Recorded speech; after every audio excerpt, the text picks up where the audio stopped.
I'm Sydney Van Frost. I'm a first-year master's student from UW-Madison, and my research involves the aquatic fate of herbicides, specifically Fluridone and florpyrauxifen-benzyl, or FPB. These are really commonly applied to freshwater environments throughout the Midwest and are used to combat invasive plant species such as Eurasian water milfoil. So while they're not necessarily thought of as contaminants, there are several different degradation pathways that they can undergo besides being taken up by the plant itself, and this affects their persistence in the environment as well as any unintended consequences they could exhibit. So there are a lot of abiotic processes such as bioaccumulation or Henry's law, and then microbes also have them undergo biodegradation. But the two processes that I'm going to be focusing on for this presentation are photochemical degradation and sediment sorption. So in order to quantify how susceptible these chemicals are to photolysis specifically, I had lake water and ultrapure water spiked with a known concentration of each chemical and had them irradiated at 311 nanometers for a certain period of time. And as you can see, both chemicals undergo first order decay, and the yellow data set is the direct control or the ultrapure water, while the blue data sets are the lake waters, and the green is the dark controls that was not irradiated at all. And the slope of these lines is equivalent to the observed degradation rate constant. And as you can see in both cases, the yellow data set had a larger K observed compared to the blue or the lake water.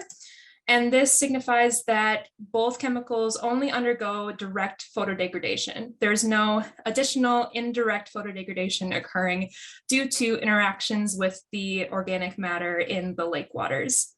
And then you can also use this observed rate constant to calculate a parameter called the quantum yield, which basically just describes the efficiency of photolysis. And for FPB, I got a quantum yield value of 0.02 or 2%.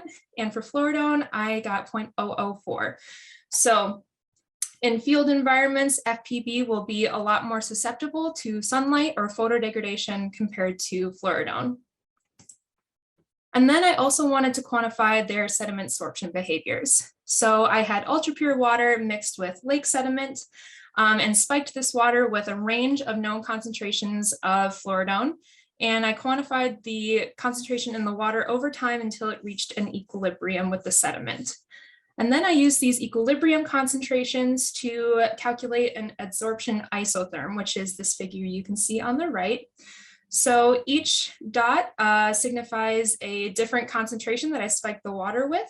And the x-axis is the concentration remaining in the water at equilibrium. And the y-axis is the concentration remaining in the sediment. And as you can see, Fluridone exhibits a pretty linear adsorption isotherm.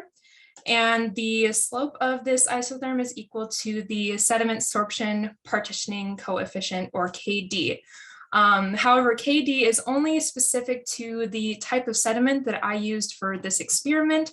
So in order to get a more universal constant, I divided by the organic content of the sediment to get a KOC value of 366 liters per kilogram for Fluridone, which is relatively sorptive.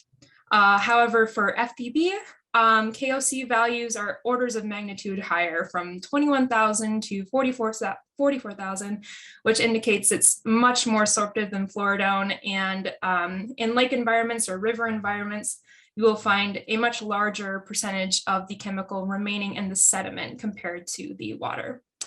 And with that, that is my presentation. So thank you.